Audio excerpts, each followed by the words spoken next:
This video wouldn't have been possible without the help and support of Dyz Dior, so thank you guys for giving me this opportunity to show everyone the skin.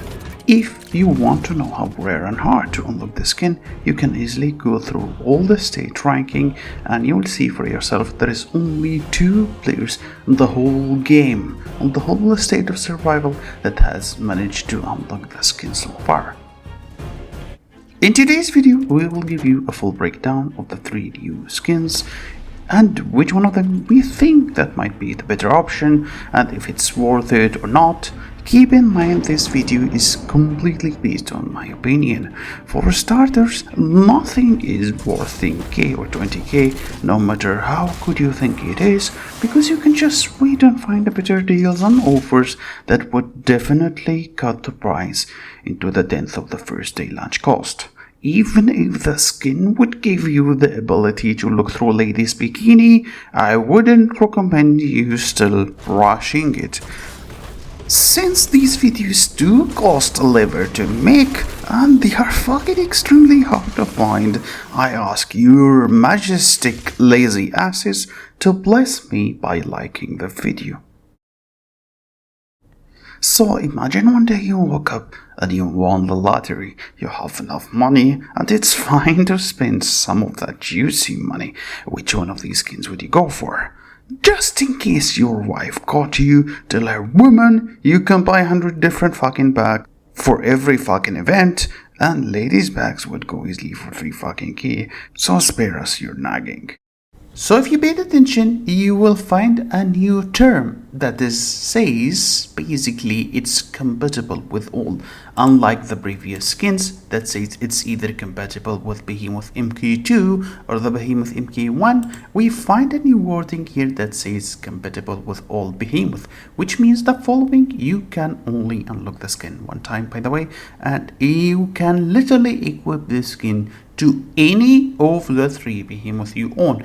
Keep in mind, you cannot have another copy of the skin, it's only one-time copy. So once you unlock this skin with any of the Behemoth that you own, that's basically it. You can equip and you can swap the skin between the Behemoth you have. This means you cannot have 3 copies and 3 avatars of, for example, you cannot have 3 Furies, Obsidian Furies chasing you. It's gonna be only 1 avatar per skin and that's it. In case you wanted to switch them, you can unequip from one of these Behemoths and then equip it to the other Behemoths. That's basically it. So people would ask me, what if I unlock the skin? What else do I get to enhance the stats of the Behemoth, just like the old and the previous Behemoth skins, like Behemoth attack, Behemoth lethality, or health or defense?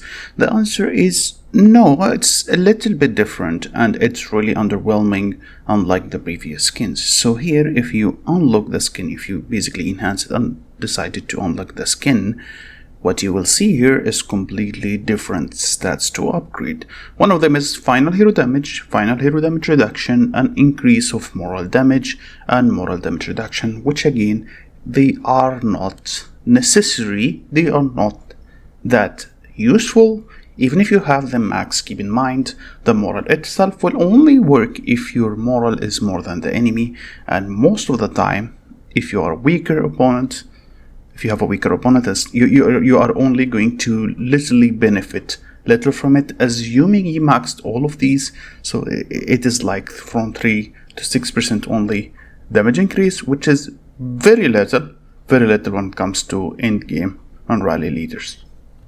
Now comes the most important question, which is most likely the main reason you came to watch this video, which is which one of those skins is actually the one you should go for, or the best of them.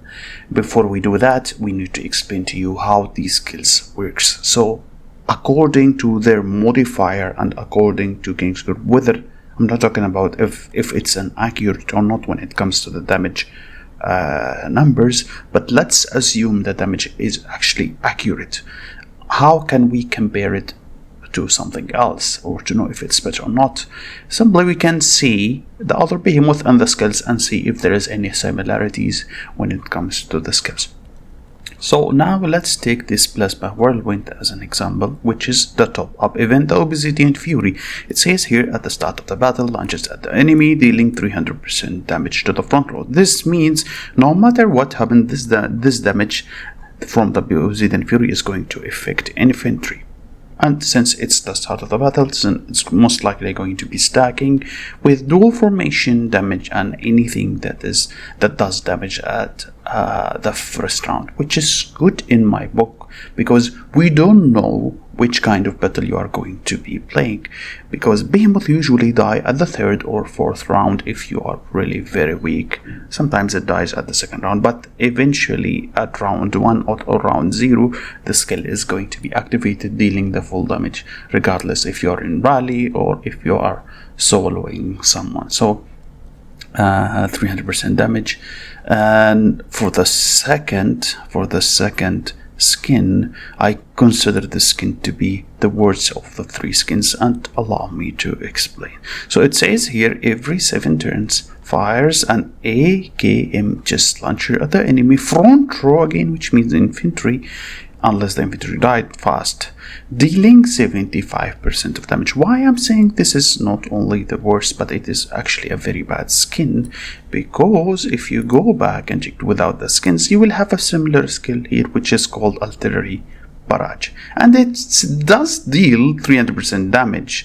Assuming both of the modifiers is right, this means it is like 25% of the damage itself. So it even does an equal damage to artillery barrage itself, it needs to be activated 4 times. So assuming your Behemoth didn't even die at like maybe round 10 or round 15, depending on who you are facing, you will never even be able to dash a damage that is even equal to one of the first skills that the Behemoth has, which is artillery barrage. Because you know what, it does 300% damage, again most likely the front row and every 7 turns. So no, I don't think the skin is good, especially that second skin.